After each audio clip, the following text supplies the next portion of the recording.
My name is River Blake, and I've come to Zook this weekend from Miami, Florida. I'm an ambassador of tolerance, and I've been working with this project since 2010. I'm very pleased to be here with you today to talk to you about the concept of tolerance. I'd like to take a minute to discuss the meaning of the word tolerance. The word tolerance means to willingly accept variation. Being tolerant means to not judge people by how they look or where they're from. No matter where people are from or how they look, all people deserve to be treated with the same amount of respect in the world. Everyone has the same amount of value in the world. Just because someone does not speak the same language as you does not mean you have to be enemies.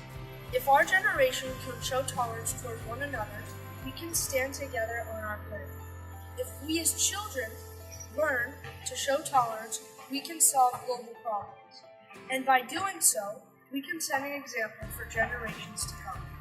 Intolerance is shrinking the world by limiting the desire to explore our planet's different cultures and people. My wish is that by spreading tolerance, we can make the world a safer, friendlier place to explore. On behalf of Ilya and Amelia Kabakov, I thank you for joining us today to spread this important message to tolerance to the children of the world. Ship of tolerance!